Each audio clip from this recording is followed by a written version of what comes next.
Hello বন্ধুরা, তোমরা সকলে কেমন আছো? দীপাবলির শুভেচ্ছা জানাই তোমাদের প্রত্যেককে। জানি দীপাবলি গিয়ে ভাইফোঁটাও চলে গেছে, তবে দীপাবলির 3 দিন আমি কিভাবে কাটিয়েছি চলো শেয়ার করি।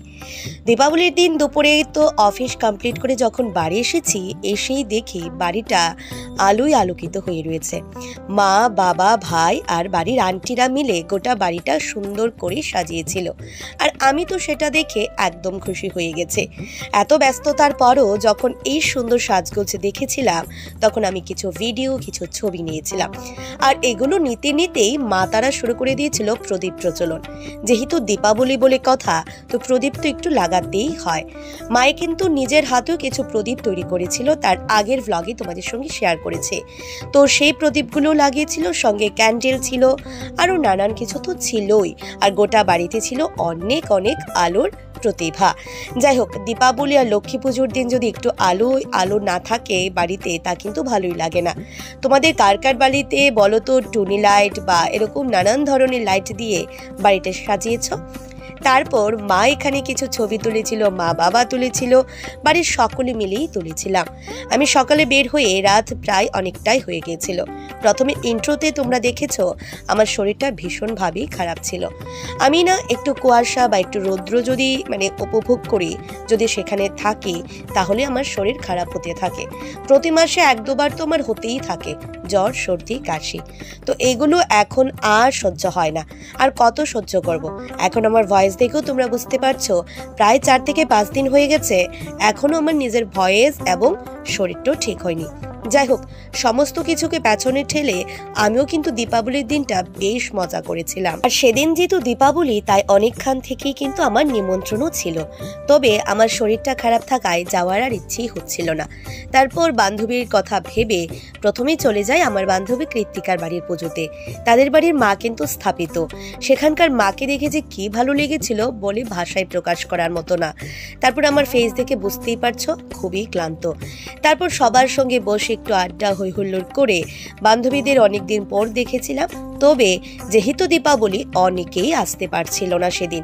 সেখান থেকে আমরা প্রসাদ গ্রহণ করে সোজা বাড়ি এসেছিলাম। বাড়ি এসে মাকে না পেয়ে আবার মার সঙ্গে ছুটে গিয়েছিলাম আমাদের পাড়ার আরও একটি বাড়িতে, যেটা আমাদের একটা মামার বাড়ি বলতে পারো। সেখানে কিছুটা সময় কাটিয়ে চলে এসেছিলাম আমাদের ক্লাব 7 স্টারে।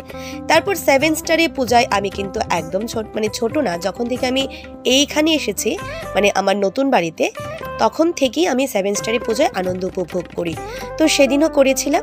তারপর পাড়ার কিছু প্যান্ডেল হপিং করার পর পুনরায় আবার ক্লাবে এসেছি। তারপর পূজা কমপ্লিট করে ভোর 4টা নাগাদ আমি বাড়ি গিয়েছিলাম। পরদিন ঘুম থেকে উঠে শরীরটা আরো বেশি খারাপ হতে থাকে। তারপর জ্বরের মাত্রা বেড়ে যায়, সর্দি কাশি তো আরো দ্বিগুণ। বাড়ি থেকে ঔষধ খেয়ে গেলেও তা কমছিল না। অফিসে বসে আরো খেয়েছিলাম, তাতেও কমার কোনো নাম ঠিকানাই ছিল না। হঠাৎ ফোন আসে। এবছর যেহেতু শরীর খারাপ ছিল, আমি ফিল্ডের কাজ করবো না ভেবেছিলাম।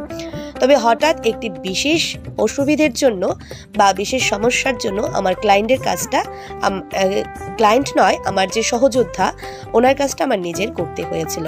তবে কোনো ড্রেস আপ সেদিন ছিল না আমার, যেহেতু পুজোর দিনগুলো আমরা একটু অন্যরকম ড্রেস আপে থাকি। তবে সেদিন আনকন্ডিশনালি ভাবে আমরা ড্রেসটাও চেঞ্জ ছিল না, তবে আমার বেরোতেই হয়েছিল। যাই হোক, সেখানকার কাজবাজ কমপ্লিট করে চলে যাই বাড়ি গিয়ে আবারও 7 স্টার ব্যায়ামাগারে। সেখানে কিছু প্রোগ্রাম দেখেছিলাম। আমার ভাই যে অভিরাজ, ও বাজিয়েছিল তবল, এবং ও কিন্তু তবলা বাজানোর সঙ্গে সঙ্গে গানও করেছিল। বেশ ভালো প্রতিভা রয়েছে ওর মধ্যেও। যাই হোক, তারপর বাজি পোড়ানোর মধ্য দিয়ে আমরা দ্বিতীয় দিনের পূজাটা বেশ ভালোভাবেই এনজয় করেছিলাম। বেশ ভালো ভালো বাজি পুড়িয়েছি। তারপর আমরা এখানে মামি, মা, মাসিমণি, আমরা প্রত্যেকেই অনেক অনেক এনজয় করেছিলাম। নাচাগানার পর দিনটা এদিন কমপ্লিট হয়েছিল। এবার আসি তৃতীয় দিন, দীপাবলির তৃতীয় দিনও ছিল আমাদের পাড়াতে সাংস্কৃতিক অনুষ্ঠান। সেদিনও আমি আমার বাড়ির প্রত্যেককে নিয়ে গিয়েছিলাম অনুষ্ঠান দেখার জন্য। তবে প্রথমে আমার মা দিয়েছিল ক্যান্ডেল কম্পিটিশন। তো মোম প্রতিযোগিতা যে থাকে, সেখানে মা নাম বসিয়েছিল। তাছাড়াও আরো নানান ধরনের প্রতিযোগিতা, উলুধ্বনি, শঙ্খধ্বনি, তাছাড়া রয়েছে মিউজিক্যাল চেয়ার। তো তোমরা একটু অনুষ্ঠানটা দেখতে থাকো। তারপর এক এক করে তো সমস্ত কিছুতেই আমরা প্রতিযোগিতা করছিলাম।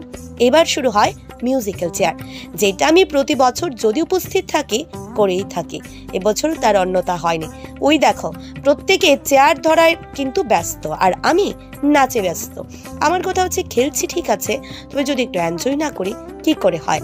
তাই এখানে মা ছিল ইয়েলো কালারের শাড়ি পরা, আর আমি। আর মিউজিক্যাল চেয়ার মানেই আমার মা তো প্রাইজ আনবেই আনবে, তার মধ্যে প্রথম পুরস্কারটাই মা বেশি আনে। তবে এবছর ক্লাবের কিছু কর্তৃপক্ষের কারণে মা সেকেন্ড থেকে থার্ড হতে হয়েছিল। যাই হোক, তাতেই আমরা খুশি। আর আমি তো কিছুই হতে পারিনি, 10-এর মধ্যে হেরে গিয়েছিলাম।